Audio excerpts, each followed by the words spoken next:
What is good, YouTube? Quinn Wade coming to y'all with another analysis tribute. This time is going to be on Bob Pettit, one of the greatest scorers in NBA history. He did a good job driving to the basket, getting clean looks, coming off screens, coming off handoffs, getting good angles at the basket, understanding how to use his body, when to go up, when to use his length, when to use his touch to be able to finish at the rim. He also can backdoor cut and go up quick and throw it right off the glass for easy opportunities. Not only that, he was good in transition, like he should be, filling the angles, understanding where to be at on the court and how to finish. He also was good at the mid-range jump shot. They gave it to him. They rather him do that than get to the paint, and then he'll make them pay by tricking them and just going for the jump shot. And it was a hard shot to stop because you had to pick which one you didn't want to give him. And since he can do both great, he was able to punish you for that reason. He can also shoot over you if you was too small or you didn't guard him the right way. He also did a good job stealing and filling the lanes to be able to score for himself or his teammates. And he always made the right decision in transition in those opportunities too. Not only that, when he got in the post, he also had a swinging hook or just a regular jump hook just to be able to angle his body and force the defender to pick. He also had a little bit of a fadeaway too from time to time if you gave him too much space or he felt like you took the paint away from him. And like I said, his pull-up jump shot was where it needed to be, but he also had range on it from time to time. You gave him the space, you gave him a good look, he wouldn't hesitate to take it and he'll knock it down too. Not only that, this was a man that can finish in contact and still finish at the rim. He was relentless on the rebounds, something that people don't give him enough credit for. He was fighting for boards, and sometimes it would lead to baskets for his teammates because he'll just pass it out and they just get a wide open layup or a wide open dunk. And that will be something that was high percentage shots and very efficient offense for them.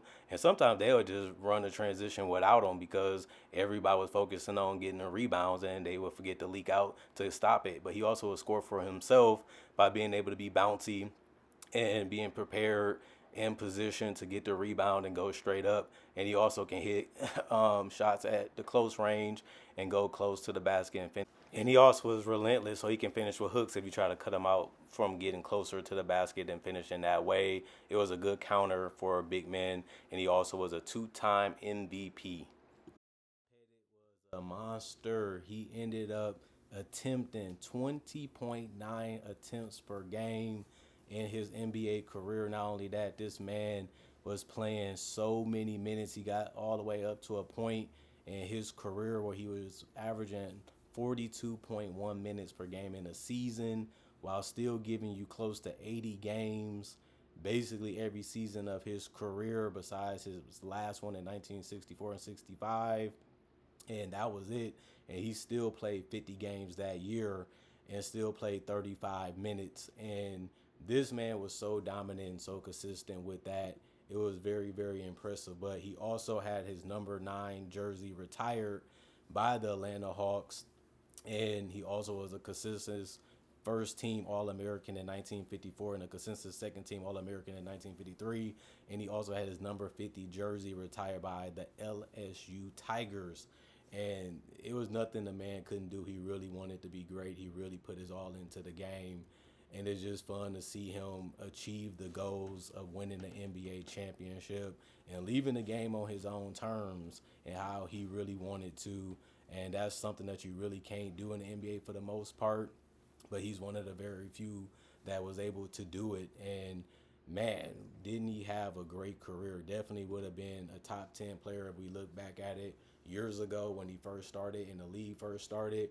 As time has progressed, he's went down, but he has still had a tremendous career when you look at the stats, when you look at the accolades, when you look at he won, and you look at the fact that this man was an Iron Man, and he was basically asked to do so much for the team that he played on, and he constantly played, and he constantly put up numbers, and he constantly helped them win until the wheels fell off. That's just how great and how durable he was, and that's why the team needed him.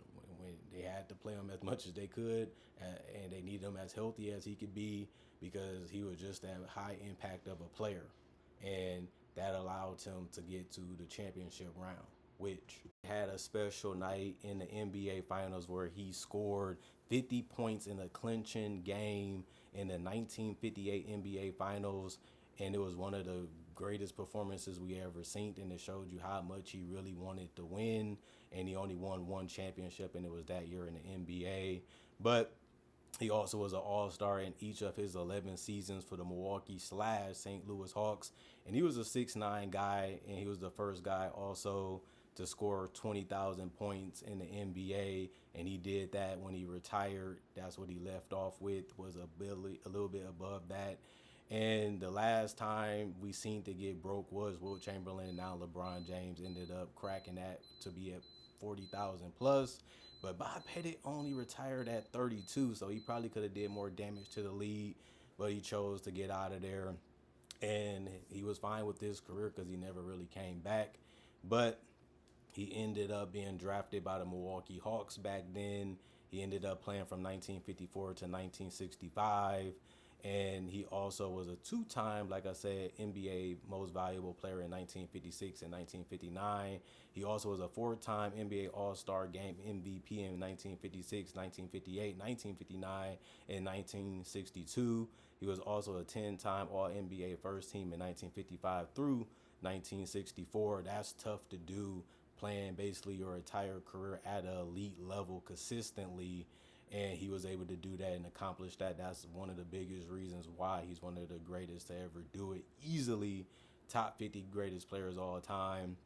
And he also was a top 25 player at the time, and then he was top 35 in top 50 and 75, because there's no replacing this guy, because his greatness is always going to shine because how dominant he was and how consistent he was on the basketball court. He also came into the league prepared and ended up winning NBA Rookie of the Year, which was very, very impressive. He ended up averaging 20 points, and he was able to get a double-double because of the 13.8 rebounds that he got. He also averaged 3.2 assists and 3 assists per game for his career, which is very impressive for a forward. I love the fact that his career just shows you that if you work hard and you really want to play hard and you know how to play your game and you're willing to improve your game, you're willing to evolve your game, that you can make it. Because this was a guy that struggled in high school, could continue to put in the work, continue to make sure that this was his number one priority. This is really what he wanted to do. And then he became one of the best players ever. And you can't really talk about the game of basketball without bringing up his name. And he was a 10-time All-NBA First Team from 1955 to 1964, but he also was an All-NBA Second Team in 1965, showing you that he had a lot left in the tank before he hung it up. He also was a two-time NBA scoring champion in 1956 and 1959. He also was an NBA rebound leader in 1956, which was impressive, and he finished with 20,880 points because he averaged 26 per game. Not only that, he had 12,000 rebounds plus because he averaged 16.2, like I said, per game. And then he finished with 2,000 assists as a big man, which was very, very hard to do and impressive back then, especially because people really were knocking down their shots and stuff like that, especially from the perimeter. That's why he had to kind of add that to his game to have some type of spacing out there. But he was able to get that done. And on top of that, he was decent free throw shooter for a big man, was about 76% as a free throw shooter, showing you that he was respectable, and you had to guard him because if you didn't, he was going to find a way to put that ball in the basket, and he'll hurt you if you didn't pay too much attention to him because he just had so many moves, whether it was the finish, whether it was the jump shot, whether it was just finding ways to help his teammates score with the pass and transition, or maybe it was just trying to figure out if he was going to come off the screen and make a layup or a jump shot or get all the way to the free throw line. It's a lot of things that he was able to do, a lot of things he did consistently, and a lot of things that you have to figure out if you want to be a guy that can impact the game in multiple ways, which he was able to do.